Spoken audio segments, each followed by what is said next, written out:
Welcome to Behind the Scenes, the podcast that takes you beyond the field and into the minds of those shaping the game of baseball. I'm your host, Harrison Cordell Fant, and with me today on this episode, a 2024 national champion, Hunter Ensley. Thanks for joining me. Thanks for having me, man. I appreciate it. So tell me about your recruiting process and how you landed at Tennessee.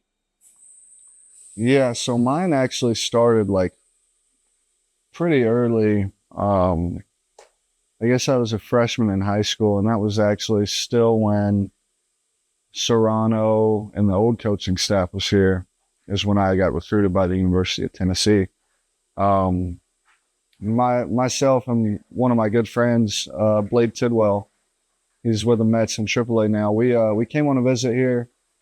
It all kind of started with a camp, but we came on a visit after that, got the offer from Coach Serrano, and we pretty much committed on the spot. So we had our meetings with him, and I remember it was pretty funny. I guess it was somewhere around this area we're sitting in right now where we had the meetings. Blade went in after me, and he literally committed on spot. So he came out and told me, we were on our way to the basketball game. He was like, "Hey man, I just committed." I was like, "Well, I'm going to commit right now." Yes, I am too. Yeah. So we committed on the same spot, but that was, I guess it would have been December of our freshman year of high school. And then I guess it was the summer following that, he lost the job. Coach Vitello got the job. And, they sent Coach Anderson. Coach B came and watched us play, and, they still held the offer. So we stayed true to the commitment. And as of right now, I'm the last man standing of Dave Serrano commits. His son Parker actually still around too, but no, it was definitely a different journey, going through two different staffs. But I've been with the Coach Vitello era for much longer. Yeah, and hopefully the Vitello era, continues for quite a long time. But why Tennessee, and why did you feel like this was the right place for you and committing to the spot too? Yeah, well, I'm from West Tennessee, so it was this was the university I kind of grew up around. It was the university I grew up watching, growing up. So this was always pretty much my dream school, even though baseball was kind of on the lower tier in the SEC at the time. But, to me, it was just, the fans, family, friends, all back home that loved the University of Tennessee. And I fell in love with the University of Tennessee, and it was somewhere where I wanted to be. I loved Knoxville, and I loved the campus. So it was pretty much a no-brainer. And then, you get the bonus of Coach Vitello coming in and really turning this program around. Even before I get here, he did wonders how he turned it around in, 2 years. And by the time I get here, first year, we're going to Omaha. So it was truly just a neat, deal for me, how I got to campus and, how my first year ended up. But no, it was definitely the right spot, and it's the place where I've always wanted to be, and it just so happened we got the best coach. It's got to be unbelievably special to, come to your dream school first and foremost, but to be a part of the resurgence that this program is in helping win a national championship in the school's first one in your program history at your dream school. I mean, how does that feel? Yeah, I mean, it's kind of still... It's tough to put into words and tough to really think about it because, I'm still up here playing and haven't really had the time to just sit back and look at it from afar and be like, hey, man, we won a national championship. This is my dream school, and I actually helped. I think in a few years it'll be more of, I'll be able to look at it and be like, I actually helped do that. But, when you're in the fire, you constantly have to keep going because immediately after we went to Omaha, you get 3 weeks, and the next thing you know, you kind of got to get back moving again for this year. But to me, it's just all the support and the fans and, family, friends that come together and, just support this program.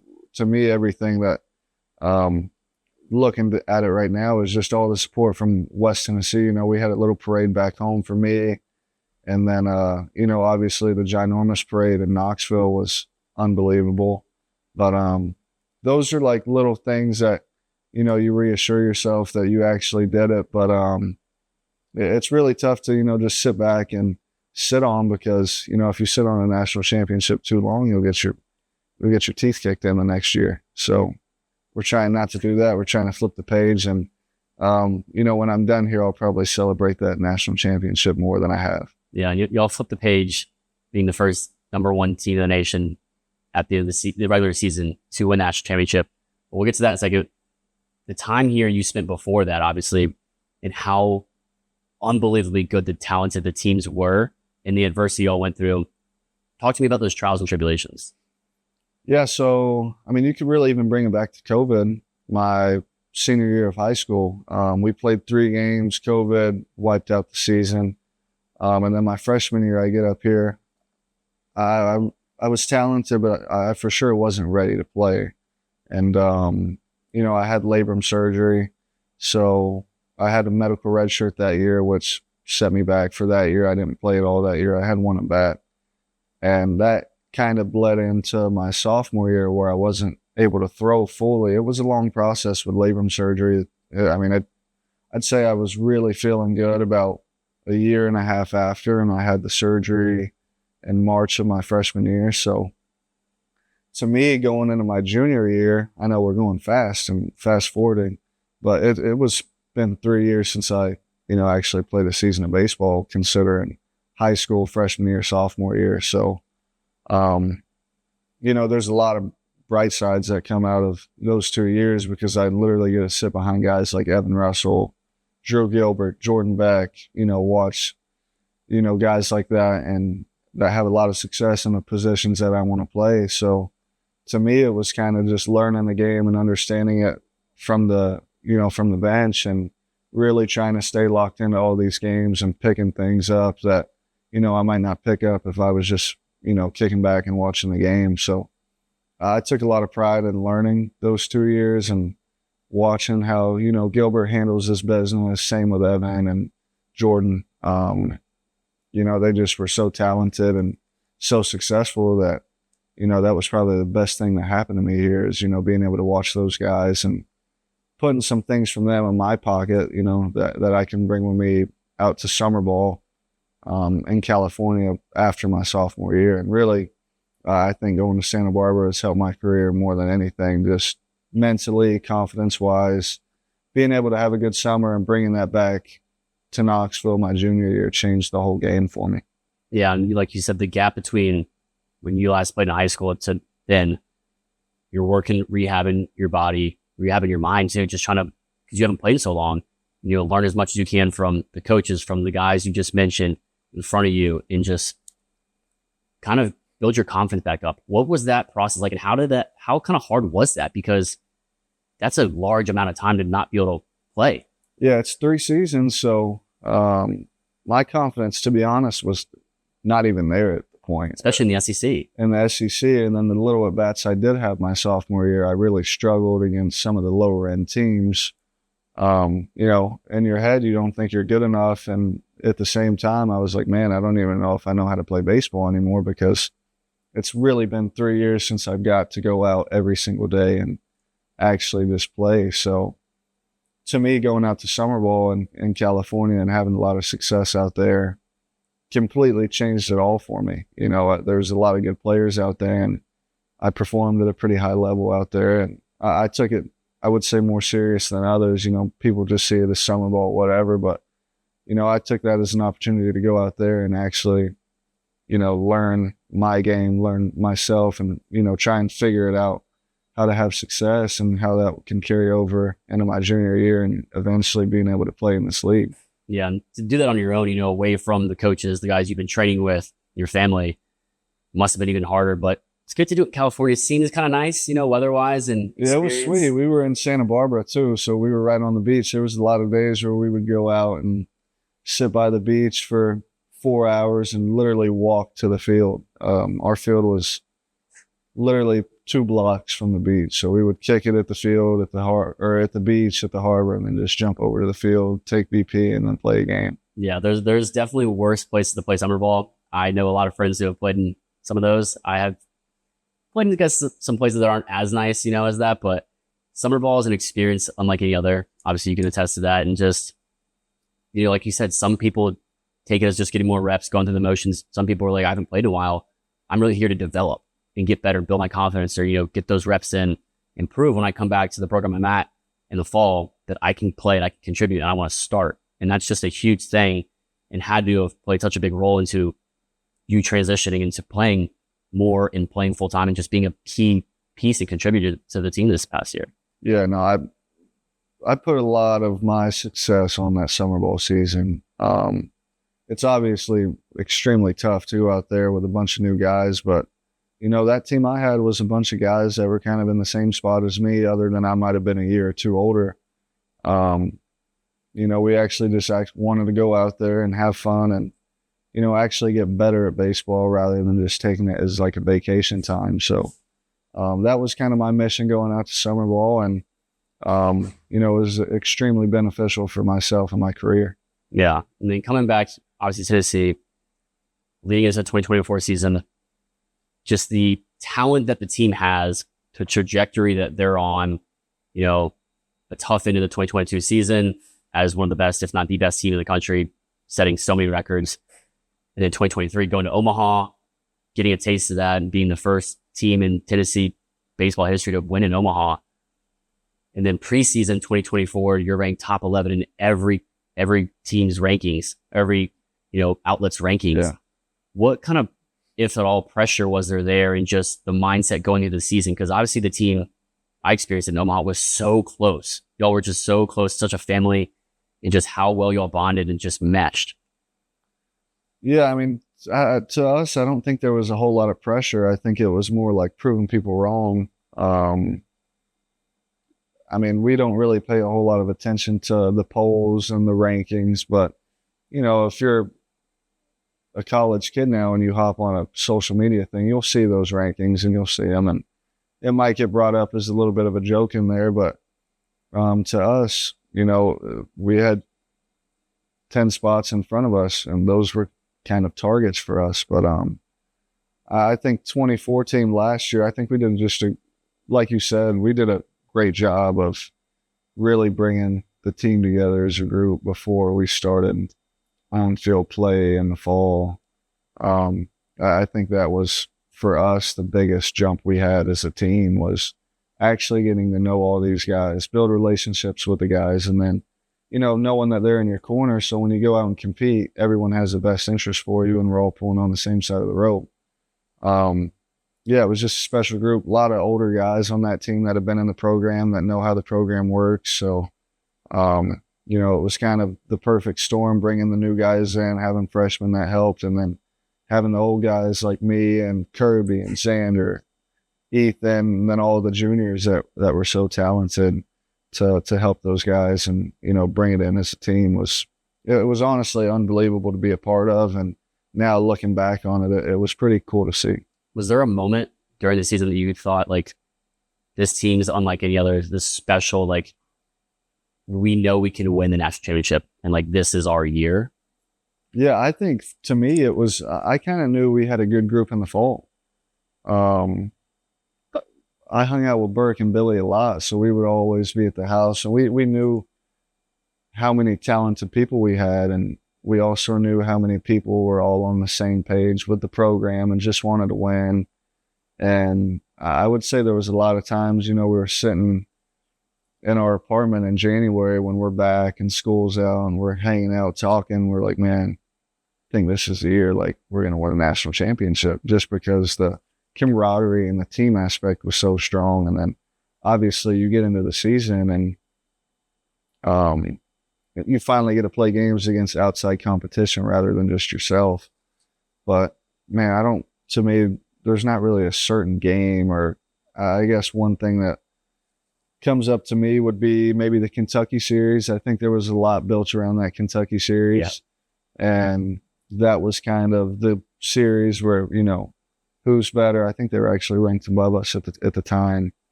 And to be fair, I think we gave away the Friday night's game too. I think we could have won it and got a sweep out of it. But I would say that was the series. We all got on the bus. We headed south back to Tennessee, and we were like, man, we're pretty good. Simo helped that game too. He hit 3 homers. But no, that was a special group, and it was a good team. And, just having a lot of fun together. There was never a doubt in my mind from really September on, that was a special team. We had a chance to, make a run at Omaha and even win the thing. Yeah, and then, being the number one team in the nation at the end of the season, the curse behind that of no number one team at the end of the season has ever won the national championship in the modern era. The last one was Miami at the turn of the century. Obviously, that wasn't really a thought for y'all in the clubhouse at all, but you get to Omaha, everyone's got the same record because it's just kind of like a clean slate. It's like the postseason, right, in baseball. What was the mindset of, like, you're playing the best teams on the biggest stage, the biggest moments, and we know we have the best team there, and we can do it, and just that experience? Like, I think that's kind of how our team rolled last year. It was, we knew how good we were, especially throughout the middle of the season. And we knew that our best baseball, if we played our best baseball, there's not a team in the country that could beat us. So for us, it was just show up, play the game how we know. And if we play clean baseball and, if we play the baseball we played all year, the team, it doesn't really matter who's on the other side, that we would beat them on that given day. And obviously there's the quirky ones where you get beat by Evansville and then A&M gets you. But to us, it was, to be honest, those are good resets too. It was just show up, play good baseball, and really you couldn't really care less who's in the other dugout, more or less who you're facing on the mound that day, position-wise. And I'm sure the pitchers thought the same thing. Yeah, and it was pretty intense at the jump, playing Florida State, and just the hype of that game, obviously first game in Omaha, and just the controversy around it, and just how insanely incredible and back and forth the ending was. Just that felt like it really set the tone for Omaha and for y'all's track through Omaha and playing for the national championship at the end and then winning it. Yeah, I think the game one win was, to be honest, it was kind of a blur for me. That was the game I feel like that got us the momentum and got us rolling. I think offensively we played well that night. I think defensively we weren't very good at all. But being able to come back, the eighth inning, I think we grabbed one, and then I remember like it was yesterday. I come up to the plate, 2 outs, runners on first and second, and I cue one off the end cap right back to the pitcher. I'm like, man, like, wow, how did I do that? And we go out, get 3 outs, and literally everyone in the lineup hit beside me. I had the best view of the game winning hit. I was on deck. But no, I just think the ninth inning just shows you how, our lineup kind of was from top to bottom. I mean, we started and I guess we were at sixth, and then we rolled it all the way back around to the 4-hole. And it was just a deep lineup from top to bottom, and it didn't really matter who you plugged in there. They were going to get it done, and especially when the game's on the line and the fire's hot, we were going to get it done. Yeah, and I said it all postseason in Omaha, and I'll stand on it. I think it's the best lineup top to bottom of any team in the postseason. I mean, you could probably say the whole season too, just statistically. And like any guy, like you said, coming up, you have the utmost faith and know he can get the job done. And I mean, statistically, it was probably the best lineup in the entire season. Yeah. Top to bottom, just everyone mashed, just home run. I mean, RBIs, everyone was able to do everything. And then to have the pitchers you guys had behind on the mound and the defense. And speaking of defense, obviously, you're making one of the most iconic, I think, plays in the College World Series that at least turned the century history, diving face first into the wall in center field and, laying your body out in line. And just walk me through that play, and just, for you just knowing I'm sending on this. I don't care. I'm catching it. Yeah, no, I think, one, that's kind of what I pride myself on, playing the outfield. And I think that's one reason why I kind of solidified myself, to get in the lineup as much as I have the past 2 years, was my defense and me not being scared to go make a play, and, even me not being able to run into a wall if I had to. And I used to say that before I ran into it, and now it's kind of corny every time I say run into a wall. But no, that's just something I always pride myself in. Was I tell everyone that everything you can bring to the table, every day consistently, is your defense. And offensively, you know, in center field and even behind the plate and in the middle infield at the plate's a bonus. But as far as that play goes, I'm pretty sure it was the 4-hole hitter. I could be wrong. It was top half of the lineup. Yeah, I think it was the 4-hole. He was the lefty. The wind's kind of blowing out to left center that day, which was kind of a weird day for Omaha. I believe it was a changeup beam through 0-2 count, so I can give him crap about that. No, but he hit it good, and with lefty, you know, when they spin it to left center, it's kind of got that spin where it takes off. And with the wind going the way it goes, it was really going to push that ball, and it probably pushed it even more than I thought it would too. But you know, I kind of knew I was going to be towards the wall by the end of the play, and in Omaha, you literally can't hear the other outfielders, so it's kind of all off feel and kind of all off, you know, how you know, approach practice, you know, the day before, knowing your field and everything. So I kind of had a good idea I was going to run into a wall. And, you know, by the time you get back that far, it's either you're going to catch it or you're going to look kind of stupid letting it drop right there and then playing it off the wall. So to me, there was no in between. I was either catching that or dropping it running into the wall, but I was going to attempt to catch it. Yeah, and I think you dropped the least important part. You dropped your eye black. You left that smeared on the wall, but you caught the ball. Definitely cooler, way cooler. But that moment just felt like another just pivotal moment for Tennessee and Omaha, and just kind of like I don't want to say like a boost of energy, but just like this team is just unstoppable moment. Yeah, I mean, I think that was a tough one because I didn't really realize how, you know, hard I ran into the wall until I got back, and I didn't know the whole eye black thing either until I get home from the game and everyone's talking about it. But, you know, in the middle of the game, you don't really think that you ran into it that hard. You just kind of made a good play.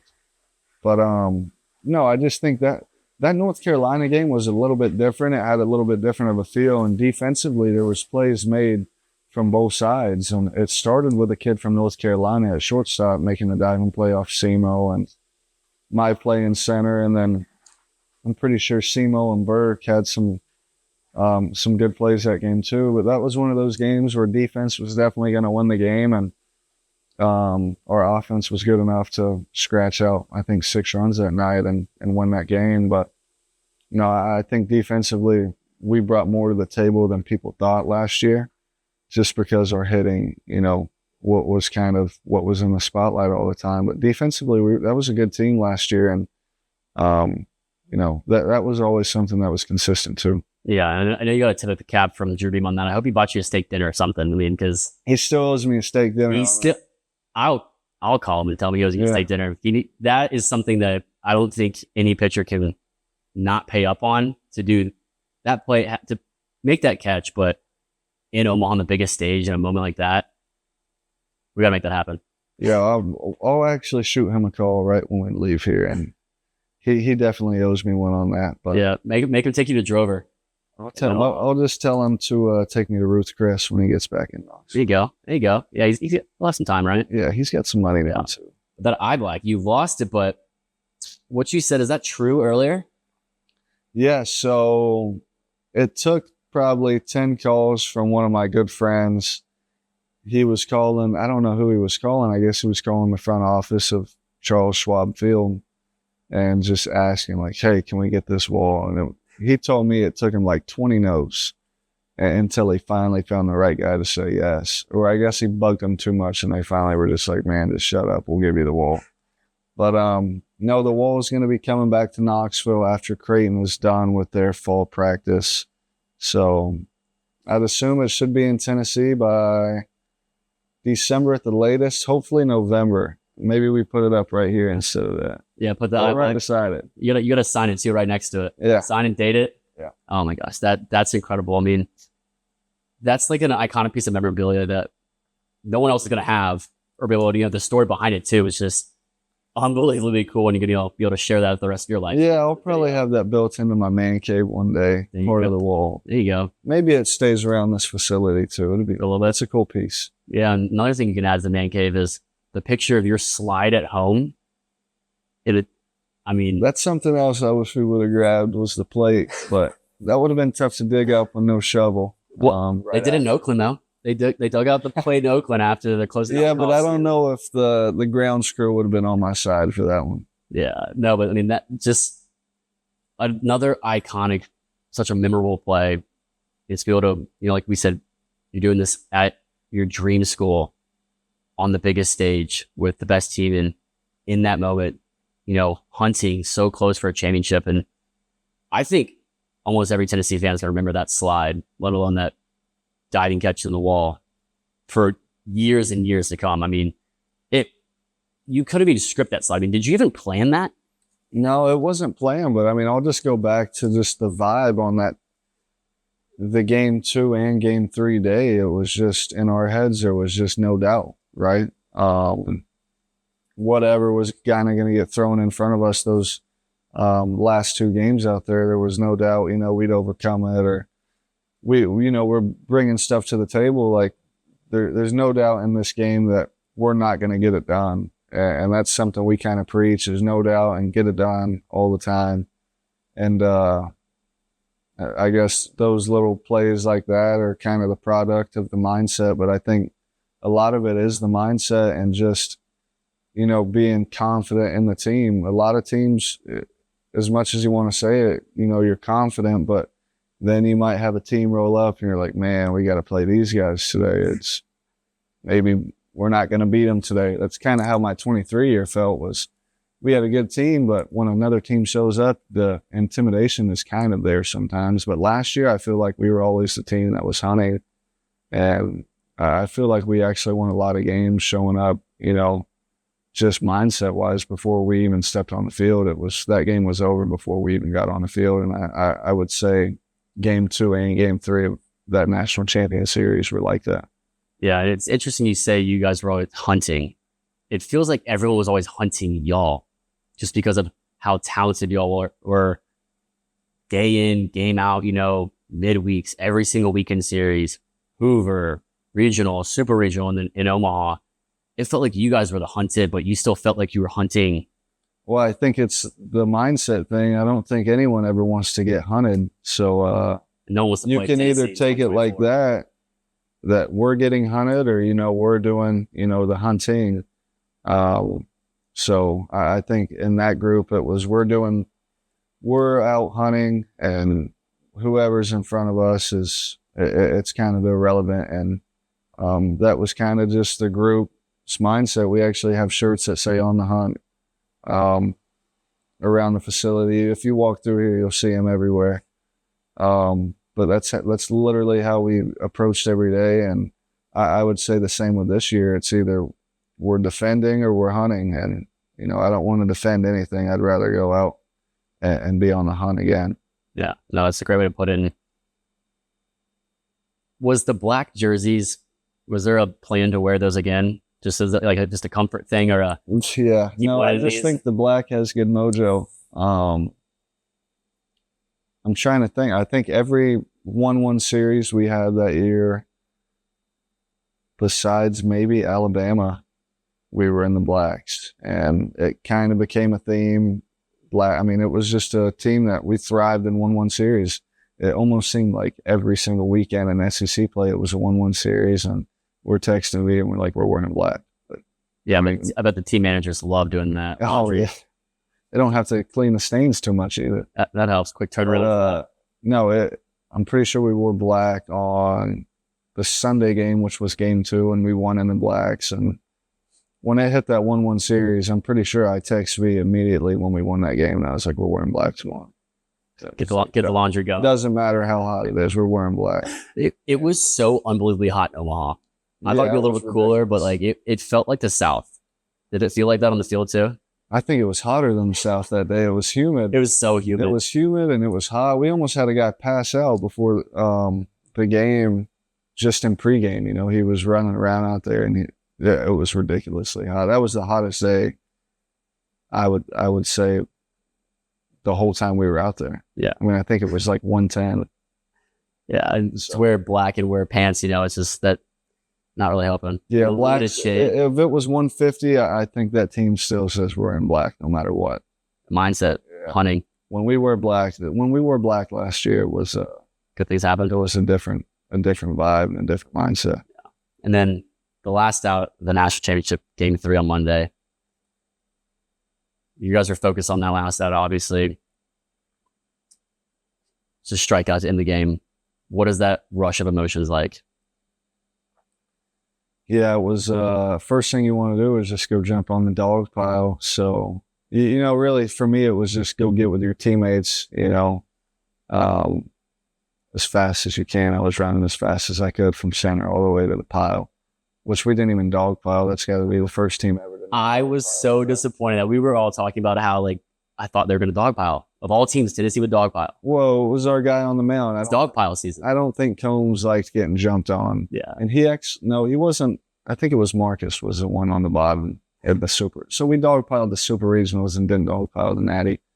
But no, I think the emotions for that is just you want to get with your teammates, and really those next 2 days were the last 2 days you're with that team and everybody in it, because you get back here and guys leave for summer ball immediately, and really there was already guys on that team that were out playing summer ball. So you want to soak those 2 days in and enjoy the moment and be with your guys for a few more days, because, you know, as nice as it was to win the whole thing and spend all those days together, they go away pretty quick. So really grateful to, you know, spend those last few days happy rather than, you know, kind of sad that you didn't win the whole thing. But no, it was a lot of fun. And then the parade was awesome being with the guys. So that parade was insanely cool. yeah, we had 2 days of a lot of fun, considering the night after the championship and complete turnover. We had our fair share of fun. Yeah. And then it's like you mentioned to me earlier, the parade for you, what was that like?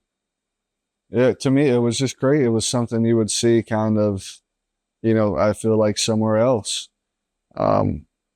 It's been since 98 since we've won a big 3, and I think 2008 since women's basketball. So I've never seen anything like it. And then kind of to be the reason why, you know, our team is running down the thing was even more special. And seeing that everyone there showed up for us. I mean, we had people show up from 6 hours away for the parade, and just the support from the whole city and the complete state is unbelievable. And you'll kind of see it if you're here for a Florida game when they come to town, I think in 2 weeks. So there's just tons of support, and the fans here are wild and passionate, and they're a lot of fun to play for. Yeah, Vol Nation really showed out in Omaha. We know that. We saw that firsthand, and obviously showed out to support y'all and celebrate y'all in the parade. It was really cool to see, and that wasn't all the celebration. That wasn't the end of it, because a couple of y'all ended up getting to celebrate a little bit more with Morgan Wallen. Yeah, a little walkout. What was that like? So I think Morgan's manager reached out to me and was like, "Hey, we want some of these guys to walk out with us." Because he watched y'all play to Yeah, he was there, and I think Eric Church was there one game, North Carolina. I think he's a North Carolina fan. But yeah, he wanted us to walk out with him, and I'm a big Morgan Wallen fan. He's from Tennessee. I listen to him all the time, and it just so happens I got the shirt on today that I walked out. I love that shirt. Dude, it was awesome. I mean, it was an experience that I'll probably never have again. And it was another one where you kind of are just in the moment, and when you're done, you're like, man, I wish it would have lasted 5 hours. But that guy's he's a rock star, and he's a really good performer. And just kind of being right beside him and walking out to the energy in Neyland was something I'll never forget. Yeah, especially on a stage in a place like Neyland Stadium, getting to do that. You know, just how much he supports on. I mean, I know Vols fans there went crazy about him. He was what? You, Kirby, Simo, Burke, Dreiling, Kell, Sander, Dean.